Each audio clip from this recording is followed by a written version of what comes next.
Are you ready for it?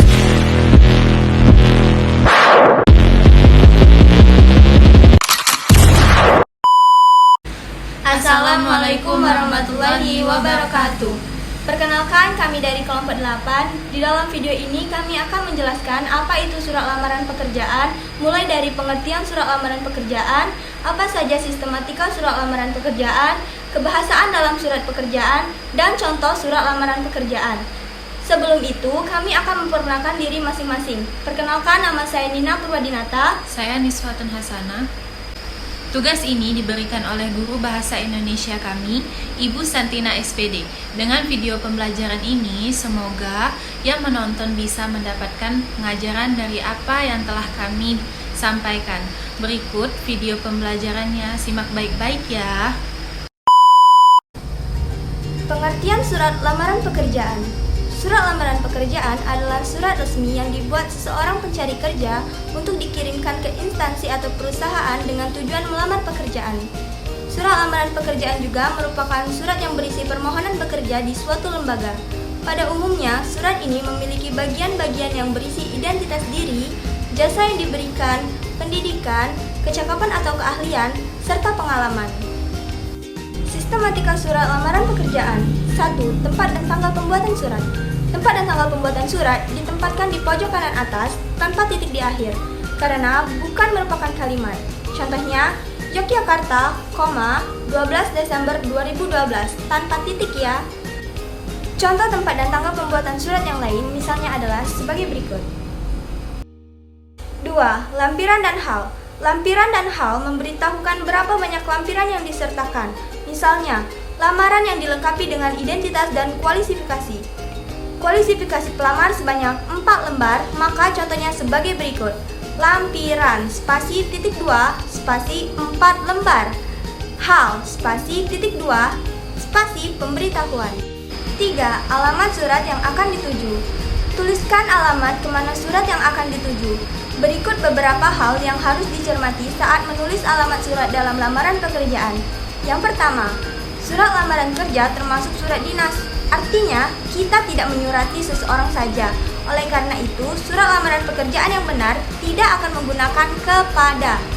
Yang kedua, alamat sebaiknya tidak lebih dari 3 baris untuk mempersingkat isi surat. Yang ketiga, keterangan teks jalan pada alamat tidak boleh disingkat seperti JLN, JL. Yang keempat, alamat surat bukan kalimat. Oleh karena itu, jangan menggunakan titik di masing-masing akhir baris. Contohnya, yang terhormat, titik pimpinan PT, titik suka-suka, Jalan Mangkubumi nomor 12, Yogyakarta.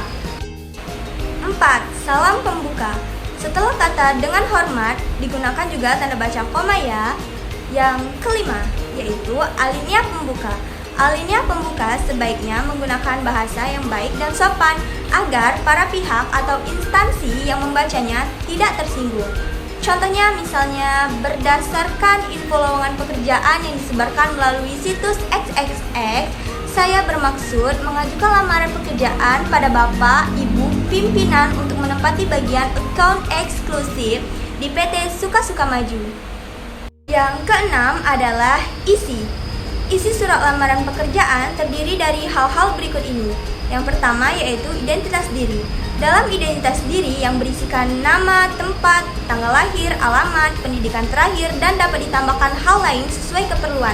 Contoh identitas diri misalnya nama, Budiawan Sugihartono, tempat tanggal lahir, Bandung 25 Januari 1999, pendidikan terakhir, S1 Pendidikan Biologi, alamat Jalan Diponegoro nomor 354 Semarang, Jawa Tengah. Yang kedua, maksud dan tujuan. Berisi keterangan mengenai alasan pengirim atau pelamar untuk menuliskan surat. Yang ketiga, menyatakan lampiran. Lowongan pekerjaan akan meminta beberapa dokumen persyaratan meliputi ijazah, kartu tanda penduduk, hingga pas foto, dan sebagainya. Yang ketujuh, penutup. Buatlah sebuah penutup yang manis dalam surat lamaran kerjamu. Jangan lupa untuk mengucapkan terima kasih. Contohnya, demikian surat permohonan pekerjaan ini saya buat. Besar harapan saya untuk diberi kesempatan mengikuti seleksi wawancara agar saya dapat menjelaskan potensi saya lebih rinci. Atas perhatiannya, saya ucapkan terima kasih. 8. Salam penutup. Jika di awal ada salam pembuka, tentulah diakhiri juga dengan salam penutup. Sebagai surat lamaran, salam penutup menjadi sangatlah penting.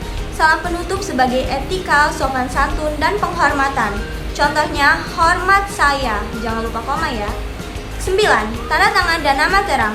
Tanda tangan ini biasanya berada di pojok kanan bawah surat, lalu di bawahnya ditulis nama lengkap. Contohnya, hormat saya, koma, tanda tangan, lalu nama Nitria Safitri. Unsur kebahasaan surat lamaran pekerjaan. 1. Menggunakan format surat yang standar. Format surat yang standar adalah bentuk surat yang biasa digunakan dalam surat resmi. Pasalnya, surat ini dibuat oleh seseorang yang sedang melamar suatu pekerjaan di suatu instansi perusahaan yang tertentu. 2. Menggunakan bahasa dan ejaan yang baik dan benar. Unsur kebahasaan surat lamaran pekerjaan selanjutnya yaitu menggunakan bahasa baku yang baik dan benar. Jika ditulis dalam bahasa Indonesia, tentu harus sesuai dengan EYD. Contohnya, menggunakan kata ijazah, bukan ijazah. Menggunakan kata praktik, bukan praktek. Menggunakan format dan sopan surat lamaran pekerjaan bersifat format. Untuk itu, perlu menggunakan kata-kata yang sopan, namun perlu diperhatikan. Kalimat yang ditulis pada surat lamaran pekerjaan tidak boleh bersifat merendahkan dirimu sendiri sebagai pelamar. Yang keempat, kalimat harus singkat, padat, dan jelas.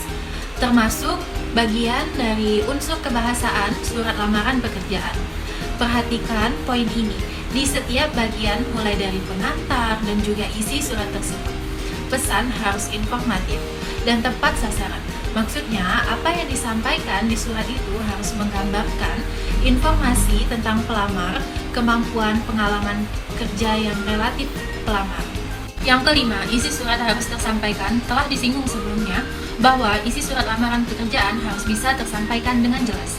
Dalam isi surat sebutkan deskripsi diri, riwayat pendidikan, apa pekerjaan yang harus dilamar, dan seterusnya. Kata-katanya jangan bertele-tele agar maksud yang disampaikan bisa diterima dengan mudah dan jelas. Yang keenam, menggunakan paragraf penutup. Dalam unsur kebahasaan surat lamaran, penting untuk menggunakan kalimat permohonan di bagian penutup.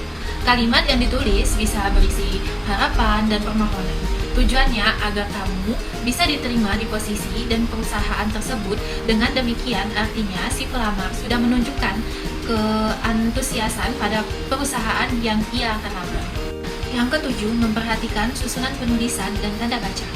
Menulis surat lamaran kerja juga perlu memperhatikan susunan penulisan, yakni dengan melengkapi bagian-bagian surat.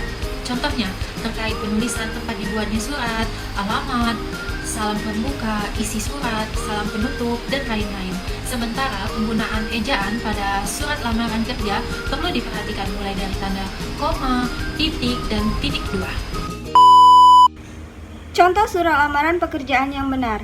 Berikut adalah contoh surat lamaran pekerjaan yang benar. Pada nomor 1, menunjukkan tempat dan tanggal pembuatan surat. Pada nomor 2, menunjukkan lampiran dan hal. Pada bagian ketiga, menunjukkan alamat surat. Pada bagian keempat, menunjukkan salam pembuka dan alinea pembuka. Bagian 5 dan 6 adalah isi, yaitu identitas, maksud dan tujuan, serta menyatakan lampiran.